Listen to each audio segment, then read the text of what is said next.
Hello there, welcome to today's video. This is Cheshire's Top Cat with, Ice Goddess. or my wife, well, one and the same. But we went and saw Wicked in theaters. Yara's saw it twice, but I just saw it once, and we wanted to give a review and our thoughts on the movie.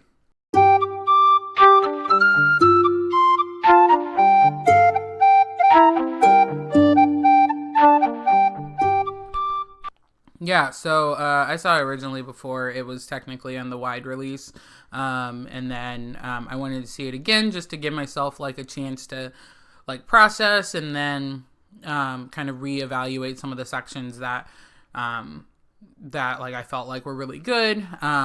So I of course am not actually a Wicked fan of the Broadway musical. I've seen it twice live. And I just don't like it. It felt very rushed. It felt like there's a lot of stuff that's missing. And of course, if you've read the book, there's a lot of stuff in the book that just doesn't make it into the musical, because it doesn't need to. But in, the movie, I felt like a lot of the pieces and the holes are getting filled in a way that makes the movie work so much better than the stage musical. On top of that, I really do feel like the cast was phenomenal. The set design is phenomenal. The costuming, there's not a bad element overall in this movie. It's one of the best movie musicals I've ever seen, and you know there's so much good. Like I honestly am just as pleased the second time seeing it as I was the first time seeing it. Yeah, I don't agree. I like it was decent. The colors were nice. I mean, I'm not a big Wicked fan. I don't think I've ever seen anything Wicked ever. You've listened to the music, I'm sure, though. Yeah, I've heard some of the songs, and the songs are good. But there are some things I did not enjoy about the movie at all. We haven't discussed this off the record yet, so I thought it was colorful. I thought it was a little long. I felt like they could have cut some of it out. And my biggest critique that I really hated was Ariana Grande played Glinda. Glinda. And I felt like I was watching one of the Legally Blonde movies. Like it was What? She was acting like an idiot. No, that's the point. But Glinda's not an idiot. No, she's not an idiot, but she's self-centered, which is the whole point. Yeah, but I don't know if it was the way Ariana Grande was portraying Glinda or it was the way it was written, but I felt like she just was this dumb blonde. Like, it was like watching Legally Blonde movies. No, and I mean, like, clearly you haven't watched Legally Blonde either, because, like, the whole point of Legally Blonde is that she's not a dumb blonde. She's just very self-centered, which is exactly what this is.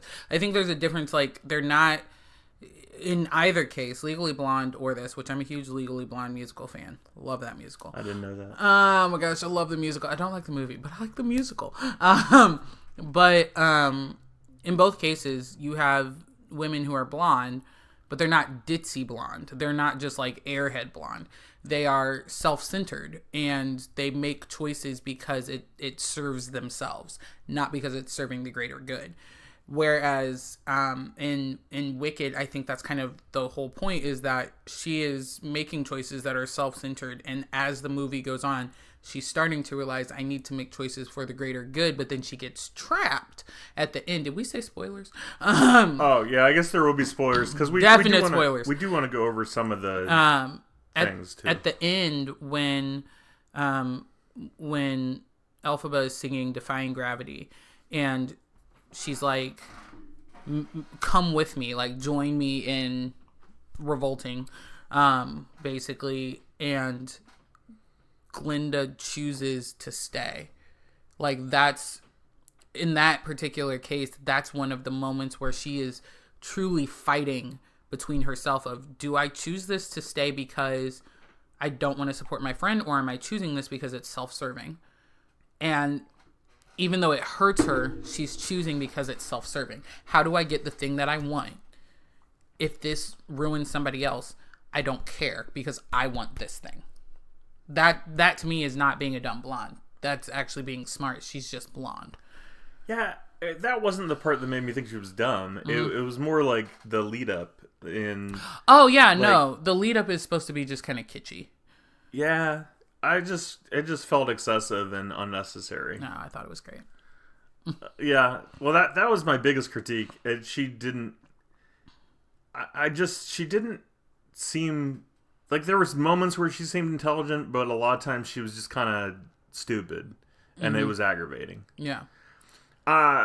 Also, let's just talk about movie etiquette, as we always do in these videos.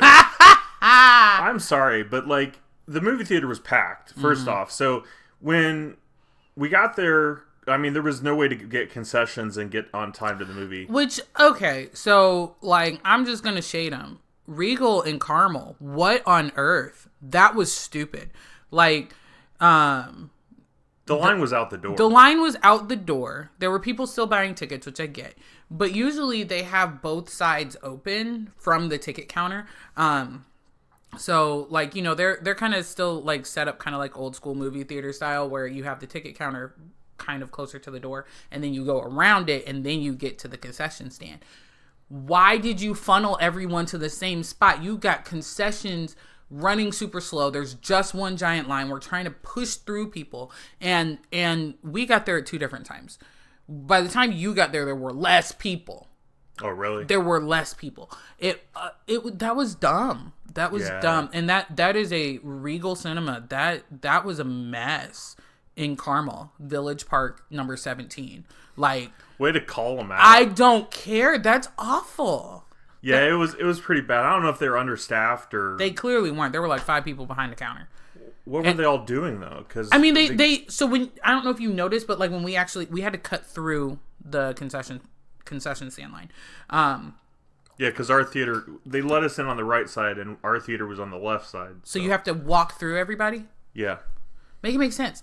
But when we cut through, you could see that there were like 5 or 6 different lines that you could get into. It's just everyone was getting funneled into one spot, and then you couldn't really tell where the lines were. So I mean, like, that was movie theater etiquette issue number 1. Issue number 2, for me, was that I get we were funneling everybody, but like, are we no longer checking tickets at the door? Because my tickets were never checked. So why am I buying a ticket if no one's gonna check it? Yeah, but in this case, the theater was full. Somebody would have come up and said, "Hey, that's my true. seat." Yeah. So I don't think there would have been any sneaking into this one. But not that we'd ever sneak into a movie, but it is weird that they don't check tickets anymore. They did that when I went and saw another movie with my father, and they didn't check our tickets either. In fact, I had to go ask the lady because I'm like, I don't know where the theater is. Like, it doesn't. And she's like, "Oh, you're supposed to scan them in yourself."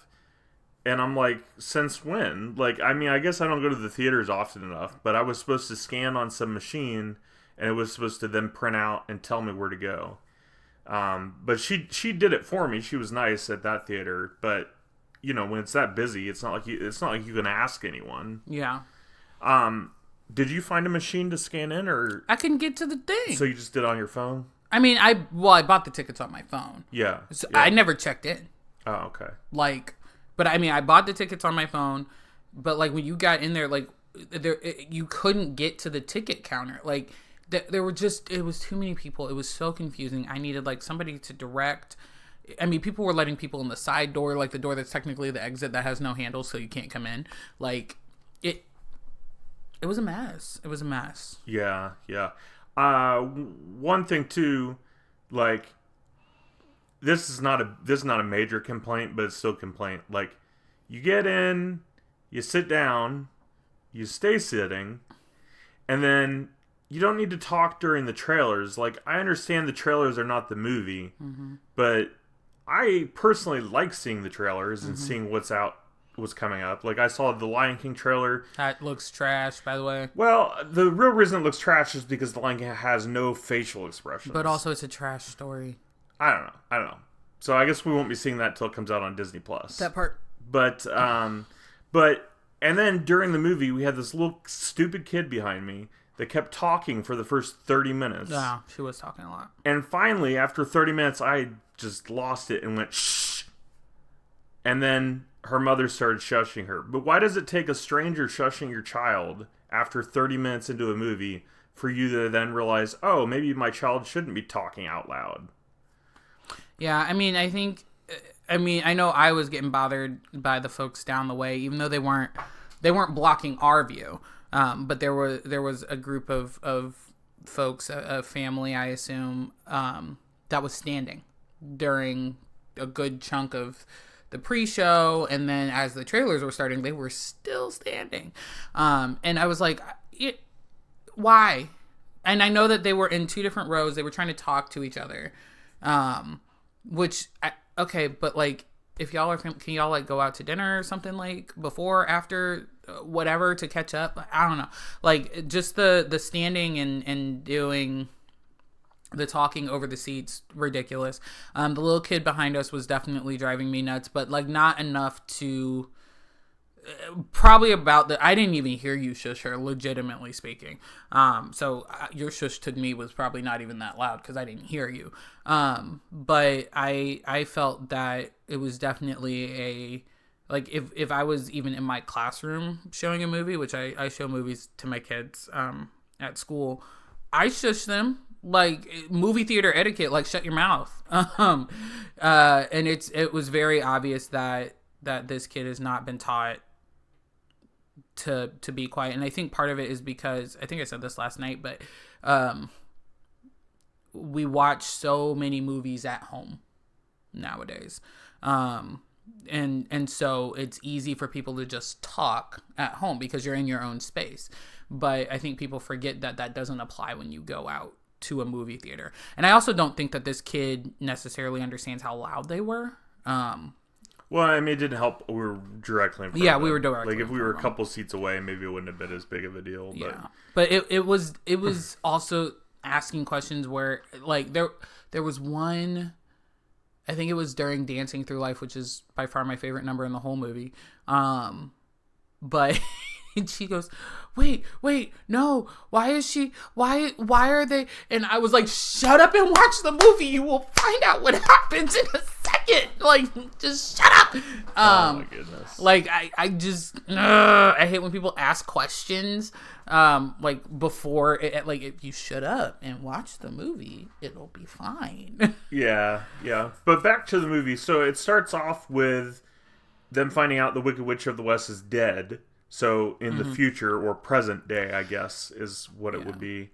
And so to, like, compare, because I think that's important. So Wicked, for those that don't know, Wicked is a prequel / current line with Wizard of Oz. So at the beginning of Wicked, you're finding out that the Wicked Witch has been melted by Dorothy. And so you're kind of right next to where in the Wizard of Oz, Dorothy is clicking her heels and going home. We're getting there. We're like in the same timeline at that point in the movie. But yes, go. Yeah. No, so that's where it starts off. At first, I was a little worried because it kept jumping back and forth. Only one or two times, but it was enough where I was like, "Oh crap! Is it gonna do this the whole movie? I want to just stick on one story and stay there." But it doesn't. That was fine. But it kind of starts off, and Galinda is asked if she knew the witch, and it barely admits that she knew her, but then it goes into the storyline. But the first flashback, it shows the Wicked Witch being born, which was cool. Maybe you can explain this to me, because obviously, so the Wicked Witch is green, as we all know. But they were born green, and I don't fully grasp why they were born green. Oh, it's because it's not explained until the second part. Which hasn't come out yet. Yeah, but preview because the stage musical is out, so most everybody's seen that. If you know nothing, I would stop watching because I'm gonna spoil the Turn rest us off. So the bottle that she sleeps with is from her dad, her actual biological dad. She was from her mom. Well, it's her mother's bottle, but that bottle came from her father, who, by the way, is the wizard. An actual wizard. The wizard. Like, the Wizard of Oz? Mm-hmm. Oh. Mm-hmm. Which we got to talk about the Wizard of Oz, too, when we get there. Yeah. So he gave her mom a green elixir while they were having an affair. And so her mom was drinking the elixir, so that's what turned her green. Is that so you could know it was his? No. He had no clue she was pregnant. Oh, okay. Yeah, okay, they were just having an affair. Like, in the book, he's kind of like this, like, traveling peddler or whatever, and the mom is sleeping with him because the mayor of Munchkinland, or whatever he is, governor, is traveling a lot, so he's never home. Yeah. So the mom is having an affair. That sucks, though. Yeah, I mean, it does kind of suck. In the book, it's just weird and a little too graphic for me. But it. Yeah, there was no graphic in this movie. Thank God, because it's so bad in the book. This is another reason I hate the book. The book is unnecessary, and people are like, "Oh, it's good for all ages." It is not. There is bestiality in this book. Ew. Well, but bestiality is probably okay if the animal talks. No. I mean, like in Oz. No. It's not okay. Mm-mm. But how do you get centaurs? There's no centaurs. No, I know, but I'm just saying, horse and man. You know what I mean? Like clearly, but like in that's Narnia a whole and stuff, clearly a man and a horse slept together. No, that's Greek, and Greeks just created things. Okay, well, okay, but so, and obviously, outside of fantasy, not even in fantasy, I disagree with bestiality. I'm not saying anything like that, but I just. It's interesting, too, because the animals in the movie in Oz can talk. Mm-hmm. And for some reason, and this part I didn't really pick up on either, I guess they were trying to create a problem out of nothing to what am I looking for? Mm.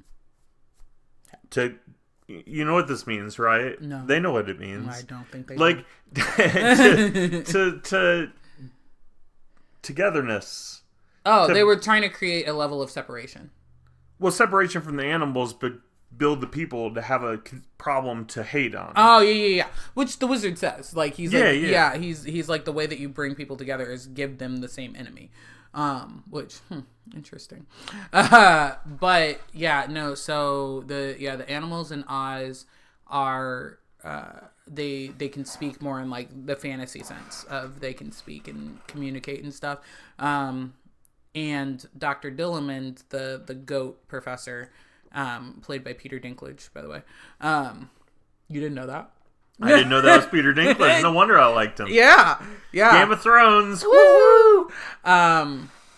But he talks about, and it goes into more depth, I think, in the book. I don't really remember, but he talks about how all of these animals are brilliant and intelligent, and people are trying to remove their intelligence, remove their ability to be the intelligent beings that they are, even though they're just animals, right? Which comes up later when you've got the lion cub in the cage, and Elphaba's like, but why is he trembling? Like, if he's so bad, why is he trembling? Why is he afraid of you? Which, hint, lion cub becomes the lion, the cowardly lion. Yes. Oh, I didn't pick up on that. Yeah. Oh, that's cool. Mm-hmm. That's cool. There's two others that, unless you've read the book or seen the musical, you're never gonna guess who they are. But are they spoiled in part 2? I mean, they get developed into part 2. Oh, okay. Like, they're already, the characters exist already, but they're not who they eventually become. I have no idea what any of that means. Yep. Mm-hmm. Yeah, but that's cool. I didn't pick up on that link there. Mm-hmm. Let's jump ahead towards the end, because I just want to say I'm a big fan of Jeff Goldblum, and I'm sorry, but I didn't know he was going to be in the movie, and he comes out and Jurassic Park just starts playing in my head, and I'm like, yes, because I love Jurassic Park movies. I I love Jeff Goldblum. Am I saying that right? Jeff Goldblum? Goldblum. Sorry, viewers, me mispronouncing names, which is typical for me. But, but he is. I really like his acting style. I think he does a great job, and I felt like was perfect for the Wizard of Oz. I agree. I do like him as the wizard. I think he gives an interesting take on that character because I feel like sometimes the wizard can be just excessively over the top, and Jeff Goldblum like knows how to toe that line perfectly. That said, I hate his song. His song is my least favorite song in the entire Wicked show. He does such a good job. I hate that song. It is the dumbest song. No. It's so dumb. Like, I'm going to play it all the time now. In the list of songs in Act 1, for at least for this movie, for like part 1, that's at the bottom of the 11. No. That's at the bottom. In the entire Wicked soundtrack, like musical all the way through like Act 1 and Act 2, still at the bottom for me. And it's a very close second to what's the other one I don't like? Stop singing because it's not going to help. Stop. Nothing Bad is happening in Oz. I don't think that's the actual title, but the one that the Dr. Dillerman sings. Even though I like Dr. Dillerman and I think it serves a purpose in telling a story, but I don't like that song either. The rest of the songs are great, mostly. So I think part of the reason I liked his song so much is because I'm finding I'm actually just a massive fan of his, and it's not like I know a lot about him. But it's like I'm starstruck. Like if he's the one person if I met, I'd probably like not know what to say. Mm-hmm. And I don't know why. I feel like he's been acting for a while now. Yeah. He's in these movies, these older movies, and I don't know. I really like him. Mm-hmm. But I also like Peter Dinklage. I didn't even realize that was him. I mean, he's so good. Like that's the thing with Peter Dinklage. Like, because obviously he's physically not in the movie, but his voice is and. Like, I always forget he can actually sing. And so, like, when he was singing that song, that's the only reason that song kind of rises just a smidge for me in the movie, because it's Peter Dinklage. And it sounds so good when he's the one singing. Yeah, like, I mean, it's still at the bottom of the list for me, but. That's so awesome. That is one thing that I have to say. Like, the cast was pretty big, it felt like. Huge cast. I mean, obviously, Ariana Grande, who played the Wicked Witch? Cynthia Erivo, which I've not heard of her before this, but, wow. You have thoughts? Well, no, I mean, I'm not surprised that you didn't reckon. You saw Harriet, though, right? Have we not? Harriet Tubman? Yeah, the movie? Have we not watched it? I mean, that's been years ago. It was only like 6 years ago. That's forever ago. 6 years? But yeah, she's Harriet Tubman. Oh. Yeah. Okay, well then I guess I've seen her before. Yeah. But I mean, but she was also green in this movie. True. But yeah, like she's Broadway actress. Oh, okay. And so she's done Color Purple, and she was in Pinocchio. She was the Flip Fairy in Pinocchio. In the movie? Yeah, in the remake, the live action. Oh, okay. Well then, yeah, I've seen her around. Yeah. I'm also, as the viewers know, terrible with names. Sure. And I've struggled pronouncing names. I've struggled remembering names. But also, she was green. Mm-hmm. And I'm not saying that like it makes sense that I wouldn't necessarily recognize her. And they altered her enough to like, yes, she's green, so she doesn't look like herself. I mean, if you're a person that like is not good with names or faces, you wouldn't necessarily recognize her until she opens her mouth because of her teeth. Her teeth are a little distinctive. Okay. But I'm not that observant enough that I pay attention to people's teeth. But yeah, no. We're not checking teeth nowadays. Wow. But yeah, no, like so in terms of casting, I originally went into this movie, I was not a fan of the casting. Specifically for Glinda and Elphaba. Because Glinda and who? Elphaba. Oh, why? Because I was on the train of originally when the movie was being broached, a lot of people wanted it to be Ariana Grande as Elphaba and Dove Cameron as Galinda. Who's Dove Cameron? Disney star. I'll look him up. It's a girl. Well, that would make sense. But and the reason was because when they did the Wicked 20th or no, maybe 10th, 15th, I don't remember. They had a big Wicked concert, and Ariana Grande sang Wizard and I, which is one of Elphaba's songs, and she like killed it. Like I was like, she's got to play Elphaba. Like I was definitely on that train if she's got to play Elphaba. And then I heard she was playing Galinda, and I was like, that is like a super soprano role, and Ariana Grande is not a soprano. And so I mean, honestly, neither is Dove Cameron, but just the two of them together, I felt like would have been like a good juxtaposition.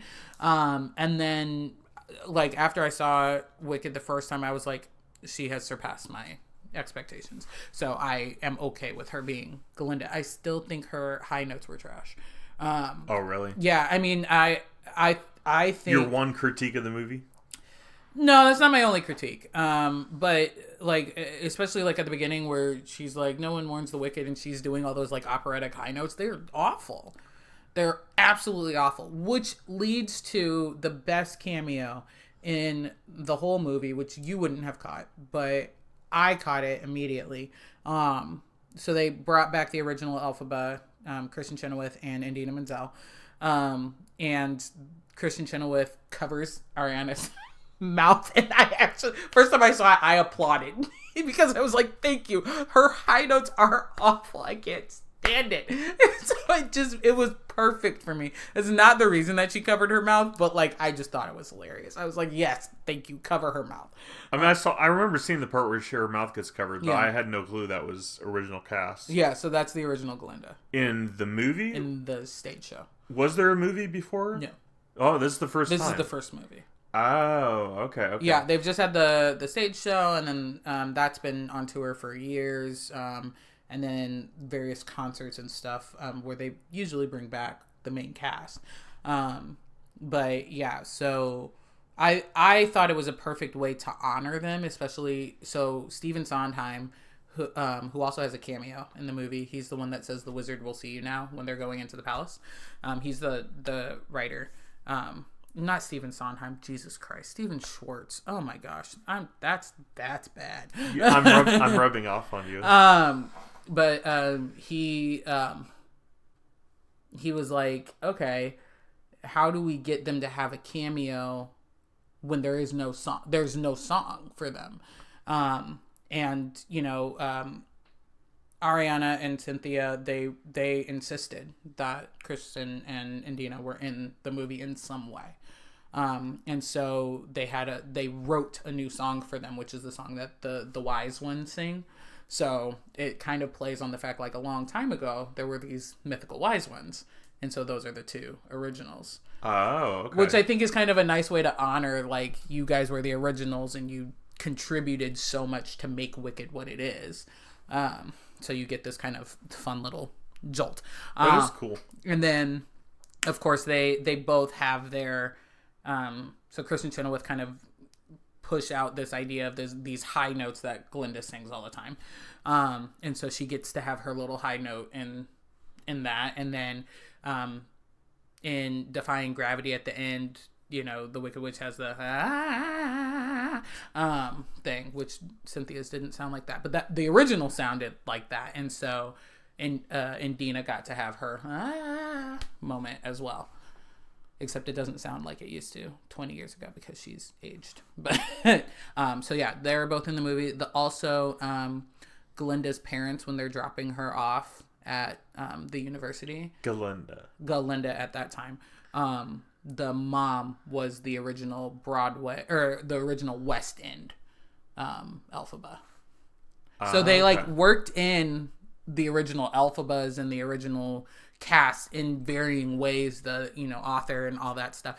I just think those, unless you know all the lore and stuff, you wouldn't catch all of that. Yeah, exactly. I have no idea. Somebody that's going in with absolutely no background would not catch any of that, but somebody that's a huge fan would catch that stuff, which I like when movies do stuff like that, where it's like it doesn't impact you because you're like, that was still a good piece and it was kind of nice and it makes sense. Whereas somebody who's a huge fan is like, oh my gosh, yes. So like I think that they worked a lot of those things in together really nicely. No, that's cool. Yeah. That is cool. I because I'm a big fan of some stuff, so not Wicked. I just more so because I'm not familiar with it. I've never seen it. This is my first experience with Wicked ever. And yeah, I mean it was okay. I was originally going to give it like a 6 or 6.5 out of 10. Because I still thought it was decent. It was well done. But considering how they had Peter Dinklage and Jeff Goldblum, that upped it for you. It's got to be a 7 or an 8 just because they're in it. Because I mean Peter Dinklage, I never really knew him other than in Elf.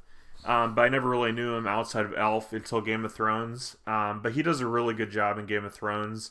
And then Jeff Goldblum. You've got to watch Cyrano. I've never heard of that. It's another musical, but Peter Dinklage is in it. Oh, okay.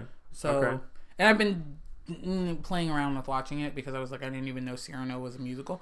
Yeah. Like I knew it was a play and a story, but that would be interesting to watch just because it is Peter Dinklage. And also, don't get me wrong, I do like musicals. I really like The Sound of Music. I know I keep bringing up The Sound of Music. I think I'm trying to think of what other musicals like. Sound of Music, huh? You like Fiddler. Fiddler on the Roof, yeah. Fiddler on the Roof. I guess I like some of the older stuff. Yeah, I think you definitely like more of like the golden age of musicals, and I kind of have a broad spectrum, but I think that's just because I was in theater, and so I've always had a broad spectrum music wise anyway, so broad spectrum with musicals as well. I mean, I'm not a Sound of Music fan only because it's long and amazing, pointless. It's amazing. But I am a Music Man fan. Another Christian Chenoweth. Ooh, I like the Music Man. Yeah, the Christian Chenoweth Matthew Broderick version. I know a lot of people don't like that version, but I do because I don't like the original version. But that's a good one. And then Annie. I like Annie. I like the original Annie. I don't like the original Annie. I like the 97 Kathy Bates Christian Chenoweth version. But what about the Notice a pattern? The 2000s one? Yeah, that's the one.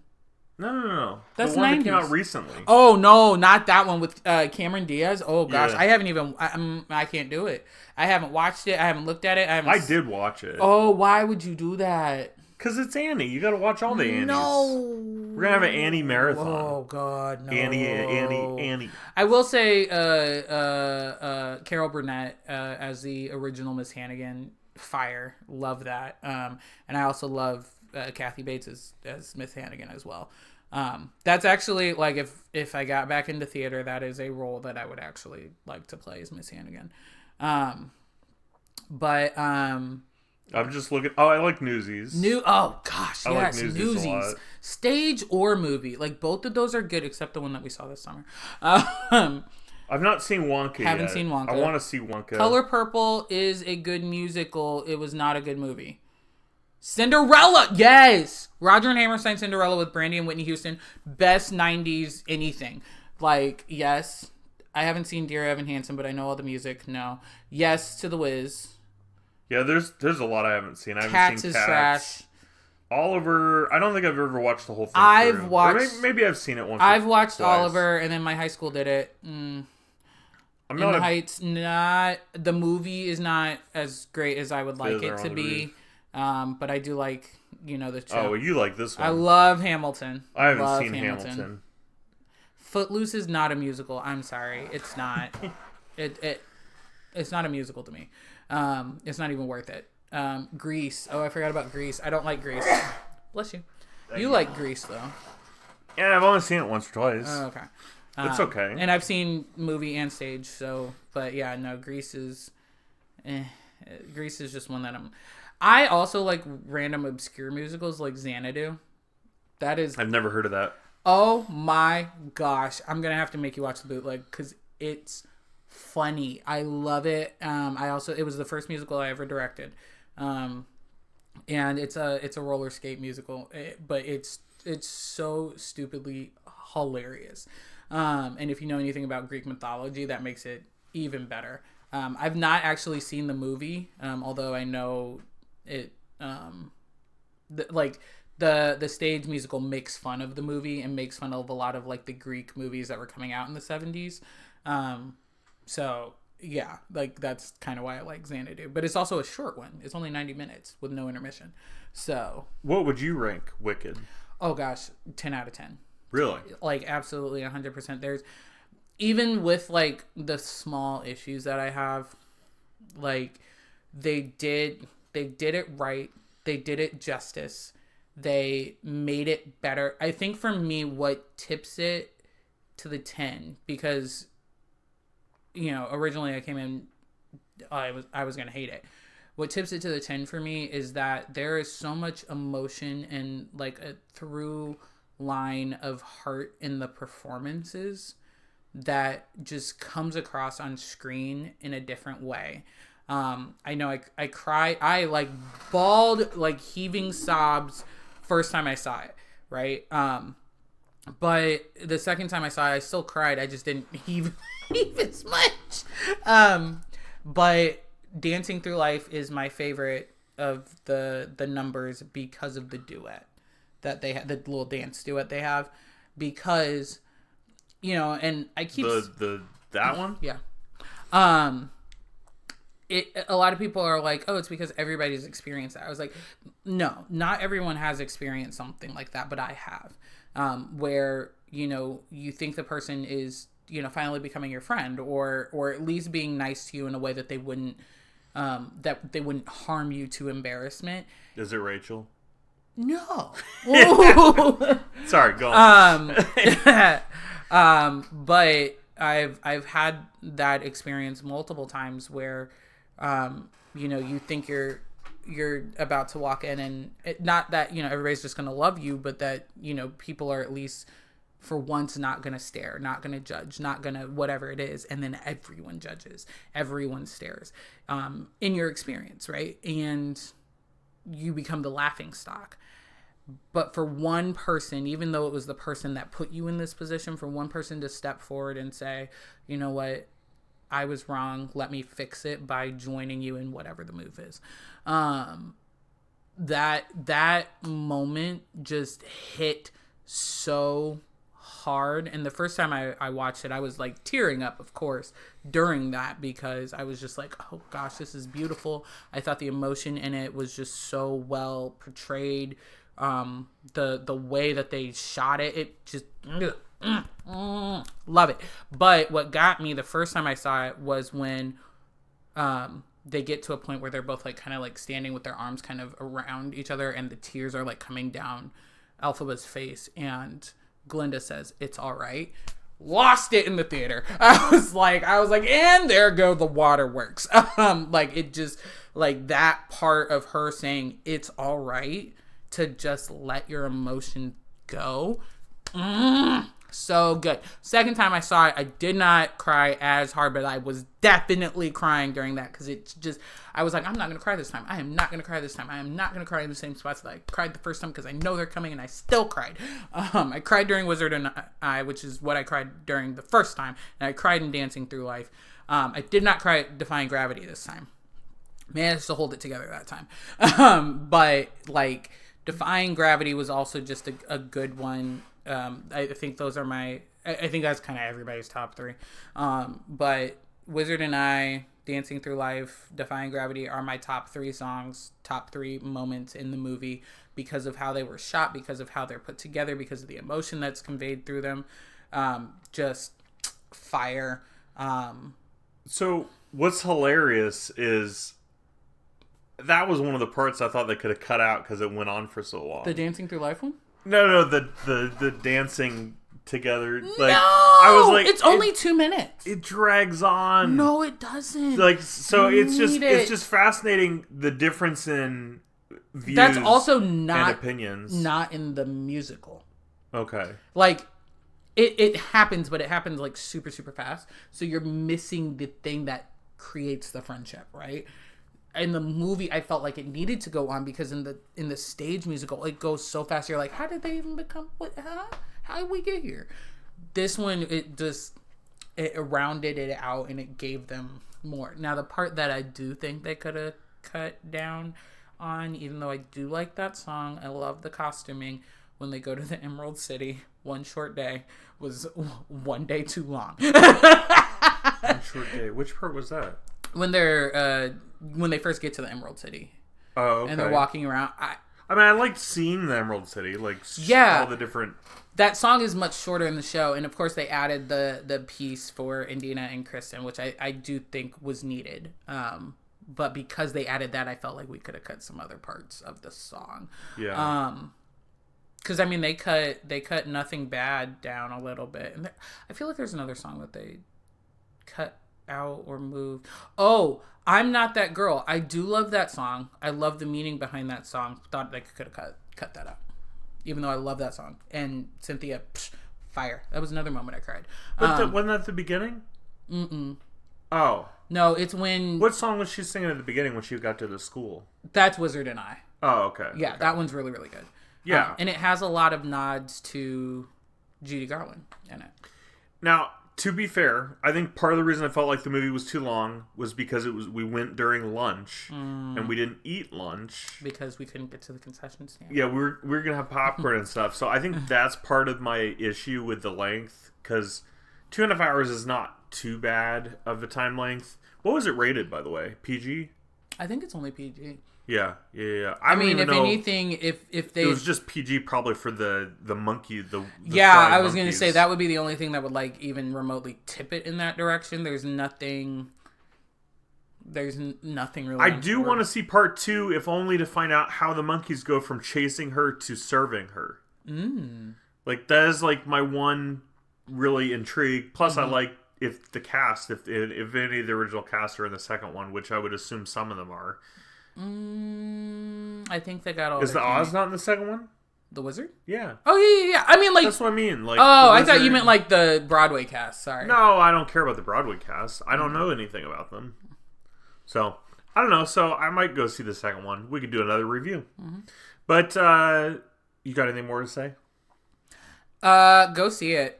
I mean, honestly, if they don't get Oscars for performance, for costume, for sound mixing, if they don't sweep Oscars, I mean, what are we doing, Hollywood? If they don't sweep the Oscars, I will be super surprised.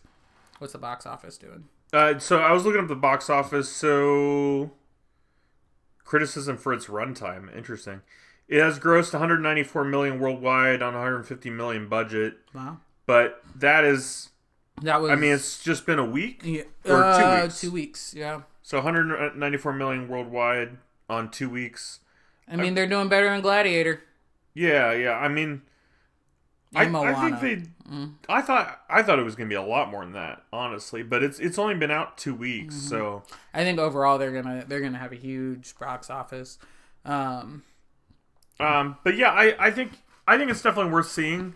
Especially if you're a Wicked fan. Yeah. Definitely go see it. If you're not a Wicked fan and you like Oz, then it's probably still worth seeing, but if you like finding a lot of stuff from the original movie, they do have a lot of nods to Wizard of Oz. Well, I also love, like, with the Wizard of Oz, picking the color of the yellow brick road. Yellow brick road, yeah. I thought that was pretty fun.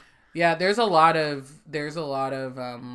like Easter eggs that go with the original. So like you kept seeing rainbows, as in Somewhere Over the Rainbow. Oh, I didn't even see a rainbow. There were a couple. I must not be paying attention. And it usually happens when somebody is kind of giving in a I want. So in musical theater, there's something called an I want song. And that's the song that usually the main character sings stating what they want. Okay. And so in Wizard of Oz, Somewhere Over the Rainbow is what Dorothy wants. She wants to go someplace over the rainbow, right?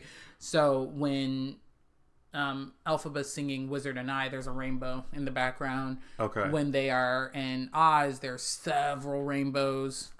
When the movie opens and they're talking about the Wicked Witch is dead, blah blah blah, and they kind of do that zoom up and over, and you see Dorothy and the Tin Man and all them walking. Yeah. There's a rainbow, and you get the slightest musical hint of da da da da da da. Like it's just pick up on that. So quick, because then it flows into the other song, which I think is great. And then you of course see all the rainbows in Munchkin Land and all that stuff. So it's kind of like playing on that. Also, during Popular, Glinda pulls out red slippers. Yeah, I recognize the red slippers. Did you catch that she clicks them 3 times? I didn't click. I didn't realize she did 3 times. Yeah, she goes. I know she clicked. Oh, okay. Yeah. So yeah, there's just like fun little things about that in there. Yeah. And then there's also, should I spoil for part 2? Because I know what happens. Well, I don't know if I want to be spoiled myself because I don't know what's going to happen in part 2. There's a couple things that hint at how you get Scarecrow and Tin Man and well, I already ruined the Cowardly Lion one, but yeah, but I feel like that's fine because we already saw the lion. Yeah. So yeah, there's some other like major. If you know the story and know what happens, then you caught all of those other ones. Okay. Yeah. But yeah, I would say it's worth watching. Mm-hmm. At the very least, go see it when it comes out streaming or borrow it on DVD. I don't think anyone uses DVDs anymore. Yeah. Stream it on wherever it comes out on. Is it a Disney movie? It's not. I don't think it is. Yeah. Because Disney had this whole weird thing I was learning. It's Universal. Yeah, Disney had this whole weird thing with Wizard of Oz and... Because like they were originally working on something and I think they came out with something at one point. Or maybe they canceled it and then The Wizard of Oz came out because that's not a Disney movie.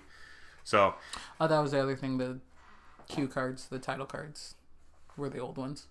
Oh, okay. Yeah, the old Universal sign, the old, like when it says Wicked, part 1, that's the similar font to the Wizard of Oz. Okay, cool. But yeah, overall, good movie. Even I enjoyed it. Like I said, there was those couple things I already mentioned, but other than that, it was good. But yeah, I don't think I'll edit this down. I mean, we'll see. But I don't know if anybody is big enough fan of Wicked to watch 46 minutes of us talking. They might. I mean, we'll see. We'll see. But yeah, thanks for watching. I appreciate you guys being here. Thank you, Yara, for being on the channel. Yep. Apologies to those of you that also follow my channel. I have not been reading books, so I haven't posted anything. That's okay. That's okay. Well, I don't know why I was saying it's okay. I'm one of the people that watch your videos. So of the 65 of you. There's 65 now? I think so. Heck yeah. We just celebrated 2,000 on this channel. Woo, woo, woo. You know it would be funny if they were actually all subscribing for you and not realizing you had your own channel? That's funny. I'll leave her link in the description if anybody's interested in hearing her input more specifically about books. I do not have one for Wicked because I will never read that book again. So if you're looking for a Wicked review, it's not going to happen. Not for the book. Read it in high school. Will never read it again. Well, damn. It's so bad.